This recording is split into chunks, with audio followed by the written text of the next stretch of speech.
Mengetahui lebih jauh terkait dengan kasus ini, kita telah terhubung dengan Beni yang merupakan kakak dari salah satu terpidana kasus Vina. Selamat siang, Mas Beni. Selamat siang, Ibu. Baik, dengan Soza ya Pak di studio. Pak Beni, dari pihak keluarga sebenarnya apa saja hal-hal yang disoroti dalam kasus tersebut? Apakah adik Anda mengenal 3 pelaku yang saat ini dinyatakan masih DPO, Pak?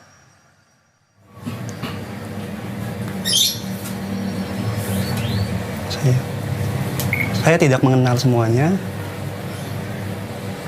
Baik, kalau adik Anda sebenarnya juga nggak bisa kenal. dijelaskan Pak kepada kami statusnya seperti apa? Apakah berteman dengan teman-teman pelaku yang lain? Terus pekerjaannya apa? Seperti apa Pak? Bisa diceritakan kepada kami mengenai adik Anda seperti apa? Kalau adik saya itu sebenarnya dia putus sekolah ya, jadi dia kalau aktivitas sehari-hari mungkin di rumah dan untuk motor pun nggak punya. Dia waktu pas penangkapan itu posisinya ada di SMP 11, cuman cerita awal itu si Sudirman itu ada di Talun dulu, baru pulang ke Talun ke depan SMP 11 dipanggil sama temen, iya namanya Saudara Jaya, iya jadi di situ minjem motor dulu, si Sudirman nungguin, lalu datanglah polisi langsung digerebek gitu, langsung main tangkap. Oke baik, jadi kondisinya adik Anda nih diajak ya saat itu oleh orang lain dan tiba-tiba ada polisi dan langsung ditangkap? Jadi bukan diajak sih, jadi dipanggil aja buat motornya dipinjem sebentar buat ngambil gitar di rumah. Jadi pas waktu udah nyampe ke situ TKP si Jaya langsung diciduk juga. Oke. Kalau dari pihak keluarga nih, Mas Beni, sejak kapan sebenarnya menyadari ada kejanggalan terkait dengan kasus ini?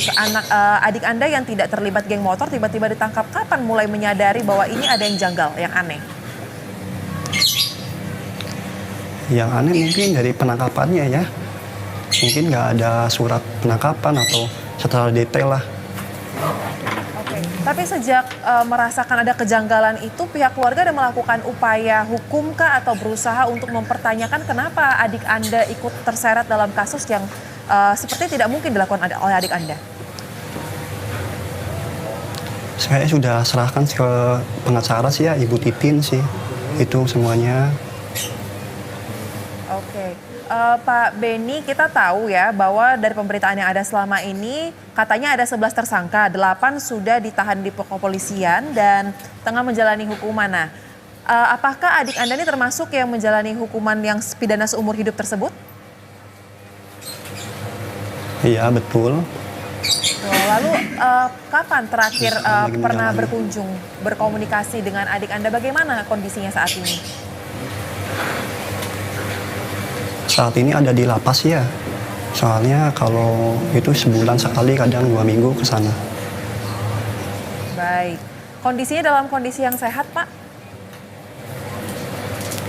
Kalau sekarang alhamdulillah sehat. Cuman agak mungkin dulu sih ya pernah dianiaya mungkin ya. Jadi agak memar-memar semua badan. Dianiaya oleh siapa, Pak? Kalau saya kurang tahu sih, mungkin pas penangkapan sih ya. Baik. Lantas untuk Penangkapan upaya dari pihak keluarga terkait dengan kasus ini apalagi Pak yang akan dilakukan untuk mencari kebenarannya? Mungkin saya serahkan ke Ibu Titin sih ya. Untuk semuanya yang terbaik lah. Oke. Pak Beni, mungkin bisa disilakan kepada kami juga, apakah adik Anda pernah menceritakan bahwa ia dipaksa untuk mengakui atau mengetahui siapa orang-orang yang terlibat, yang apalagi 3 orang yang DPO tersebut selama dalam tahanan di lapas? Iya, mungkin itu pas waktu penangkapan itu ada paksaan, unsur pengakuan itu dari paksaan, ditekan sih ya. Dari pihak yang di dalam gitu ya. Jadi mungkin udah nggak kuat. Oke. Baik, tapi kan karena adik Anda tidak mengetahui, lantas apakah pihak ini sudah disampaikan kepada kepolisian bahwa yang bersangkutan adik Anda ini tidak memiliki kaitan apapun dengan pihak lain yang melakukan kejahatan tersebut? Iya, saya udah kan harus lewat pengacara sih ya. Jadi saya udah sampaikan ke pengacara Bu Titin. Oke, lalu dari adik Anda sendiri ada memberikan informasi mungkin apa saja yang selama ini dialaminya di dalam lapas untuk dapat menggali terkait dengan siapa saja pelaku yang terlibat? Kalau untuk pelaku nggak ada yang kenal, yang 3 itu. Baik.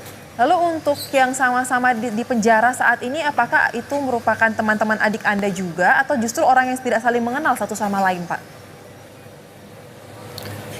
Itu temen sih, jadi tetangga semuanya.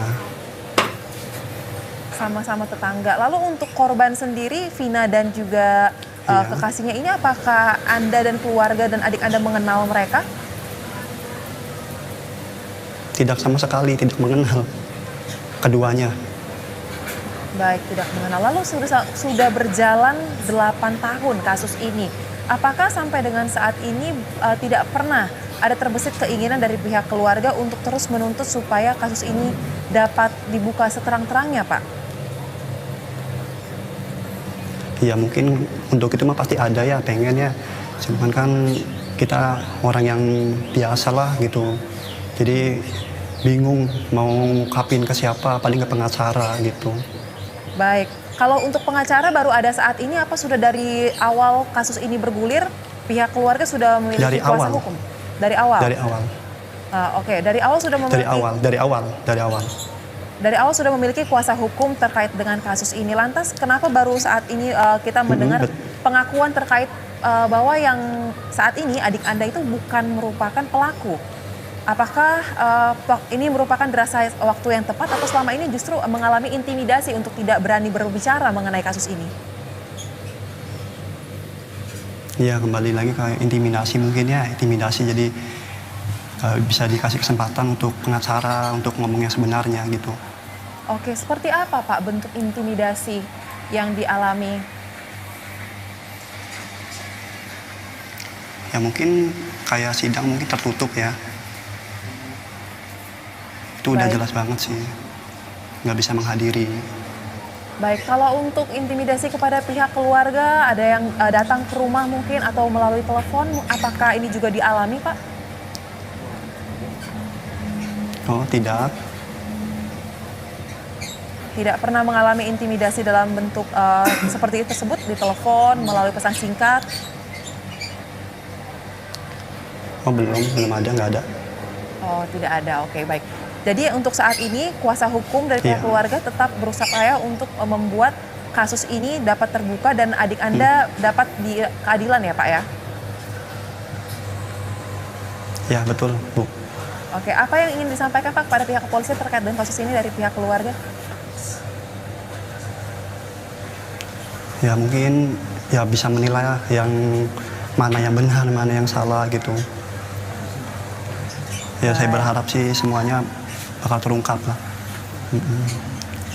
Baik, baik. Terima kasih Pak Beni, salah satu keluarga dari terpidana kasus Vina telah membagikan ceritanya kepada kami. Salam sehat.